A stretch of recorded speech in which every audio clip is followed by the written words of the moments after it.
We good to move on to college basketball? Yep, we're good to move on to college basketball. Selection Sunday is on Monday. It's March. The madness is approaching. It's a great time to be a fan of college basketball, but before we can fast forward into filling out our brackets, we got to look at the mini brackets. We got to look at the conference tournaments. There's some really good games coming up this week. Can't tell you what all of them are because things are going to change very quickly. You got games coming every single day. But what we can do, what Tanner and I can do, is we can look ahead and predict the winners of the conferences. So in this video, we are going to be making conference champion picks for some of the biggest conferences in college basketball. We're going to put them together too, see what kind of parlay odds we can get. And then what we want you guys to do is go to the comment section and let us know what you agree with, what you disagree with, what we got right, what we got wrong, whatever thoughts you got, throw them down there below. Definitely. So let's start with the ACC because this one's pretty simple. There is not a team that has a chance of beating Duke in the ACC. So if you're building a parlay, I would build it around Duke minus 360 for the ACC tournament champion.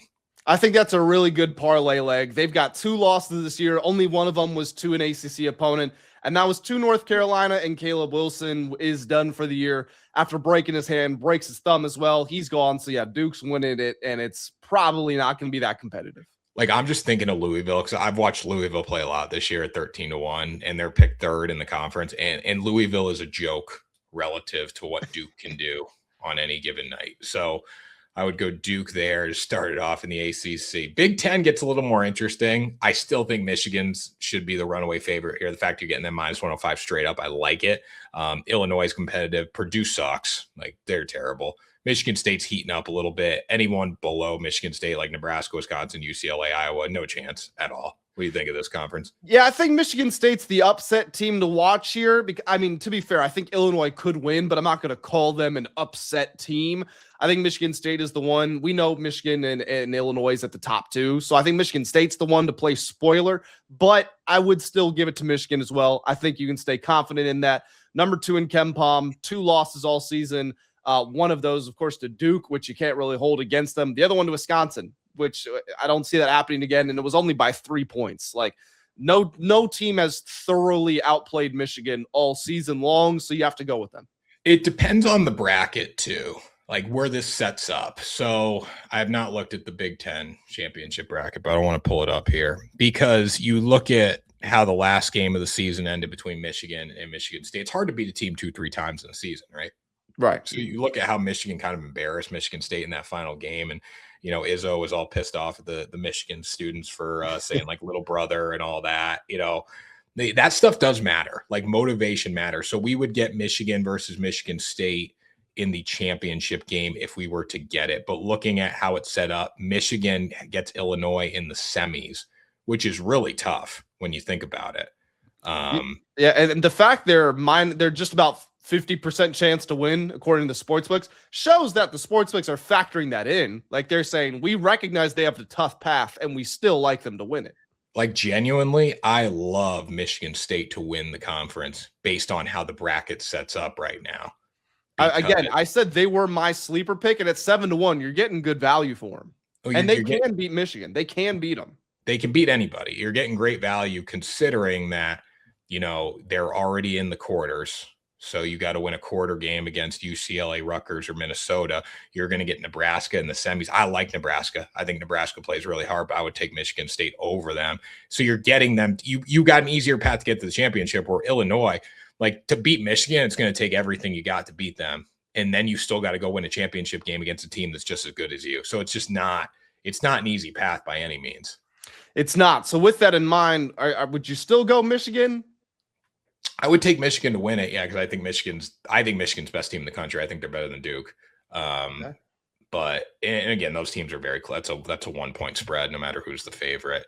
But I would take Michigan with the caveat that Michigan State has a nice path to getting to the championship game. Yeah, I fully agree. We see it the same way. Got to go with Michigan. Where's Purdue on the bracket? I haven't even looked at them. Purdue's up top too. So Purdue's down low. Okay, so Purdue's going to knock off Nebraska in the quarters, and then Michigan State's going to play Purdue. Purdue's a 7 seed. That's crazy. It is crazy. All right, let's keep moving through these here. So we have Duke and Michigan. We're taking the chalk. I'm taking the chalk. This one's going to be fun. You got Arizona plus 115, Houston plus 210, Iowa State plus 650, Kansas plus 850. Team like Texas Tech 17-1. I think Texas Tech sucks. But those top 4 teams are pretty legit. I think Kansas, whenever they want to play basketball, they are one of the best teams in the Big 12. I don't think Arizona's all that. They're going to be a 1 seed, but I still don't respect them that much. I probably lean Houston here plus 210 or potentially Iowa State, but I'll probably go Houston. So this one's going to be a bloodbath. I'll start by saying that. Best conference. You have to be afraid of Kansas. You have to be afraid with the way that they were finishing their season, with Bill Self saying this is the best that Darren Peterson has played. He's the best he's moved all year long. Peterson saying this is the best he's felt. That's terrifying, because with as good as Cam Boozer has been, if you ask me who's the best player in college basketball when they're playing at their best, it's Darren Peterson to me. That guy is scary.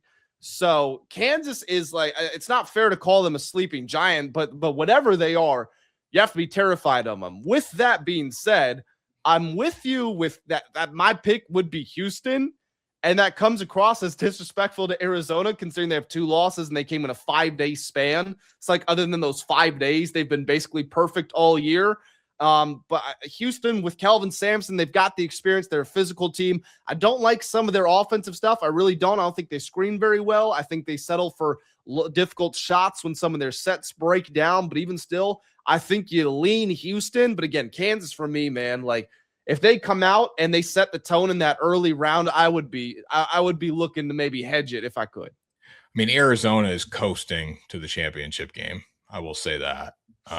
Because they're going to smack Texas Tech in the semis. They're going to smack Cincinnati, Utah, or UCF in the quarters. So Kansas, Houston are going to have a battle in the semis, which I imagine that's what's going to be. So this is going to be a great. Who gets Iowa State?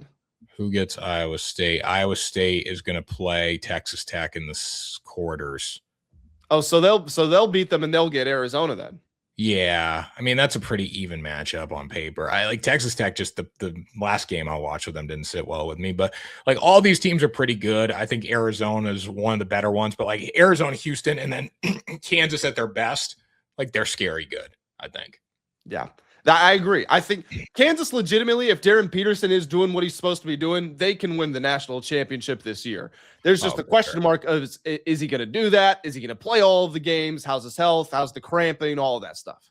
He'll be fine now. He ain't tapping out in this round. He's saved himself for this.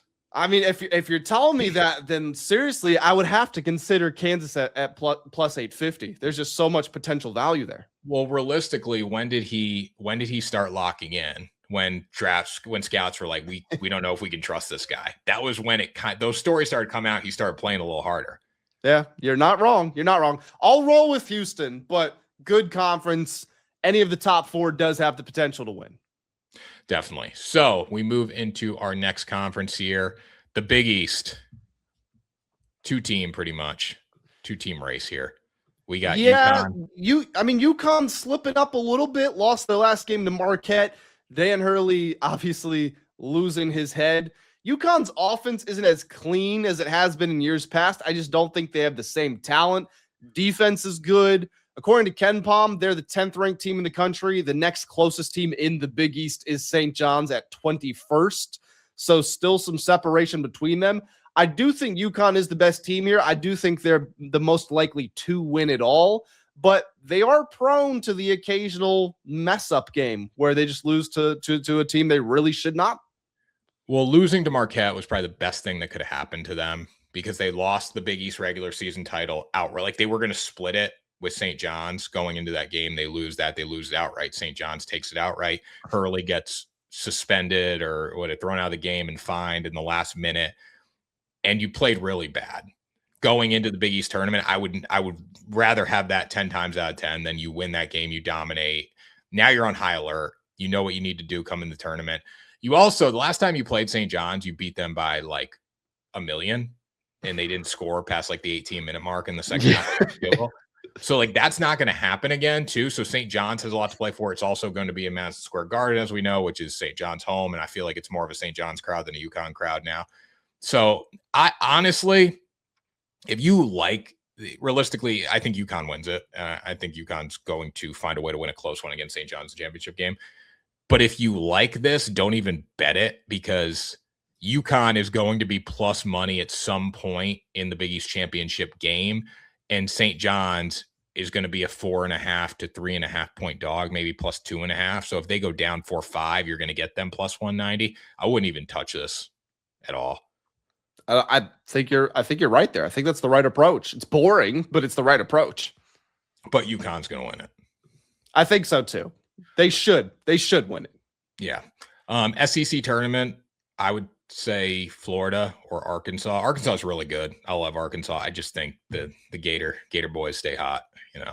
Yeah, I mean, this is the last one of the big conferences, so we'll see what our parlay looks like. And I'm just running through it in my head, and there's a lot of chalk in it, but it's like that for a reason, unfortunately. And I would love to go with Arkansas.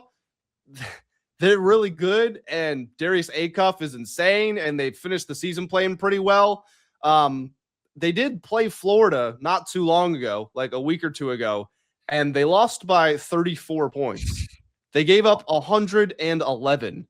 And on the road, when Arkansas is at its best, when they're playing the way they want to, that's how Florida wants to play, and you're not going to beat them by doing that. So I think this was a problem for Alabama in some recent seasons where they were always 1 seeds, and you would see who they match up with, and you're like, they're just not going to win that type of game, and then they would lose early in the tournament. And I think that's where Arkansas is with Florida.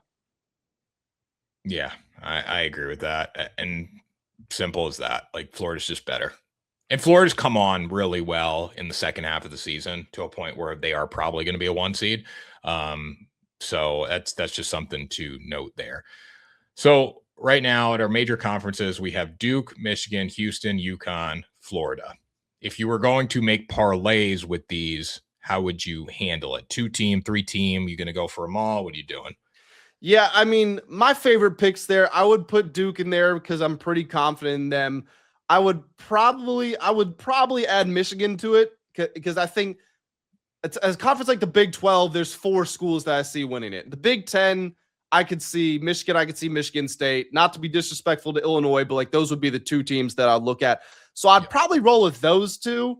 And what are the odds? What are the odds for just Duke and Michigan by themselves? Duke, Michigan by themselves is plus 149. If you add in the Gator boys, that takes it to, let's see here. If you add in the Gators, that takes it to plus 288, the 3 of those. Florida, like, I do think they will win. I actually think the team that could give them some trouble would be Alabama, because Alabama is fine scoring 111 points. That's what they want to do. So I could see an upset happening there, especially Alabama finished season playing really well. But I'm still picking Florida, to be clear. The Florida-Bama game I watched this year, I don't know if you watched that one, but like Alabama legitimately could not dribble the basketball because like Florida's defense, it was so embarrassing. I had an alternate spread of like Alabama like plus 15.5, and they got mollywopped. But that was the turning point for them, because after that game, they win 1, 2, 3, 4, 5, 6, 7, 8, 9. They win 9 of 10 from that point on to close the season. They beat Arkansas, they beat Tennessee. That's where they flipped the switch. So they would be a more confident team going into the rematch. The Gator boys just stay hot though. Like they do. They win the SEC. They're better. They're better. Okay, so 3-leg parlay. That's probably what I would do for my 3-leg parlay. And again, you're going to have a sweat with Michigan. You might have a little sweat with Florida. Duke's going to dominate. Duke's going to beat everybody by 1 million. So just keep that in mind. Anyways, that was Ride the Line, greatest podcast in sports betting entertainment, Grant.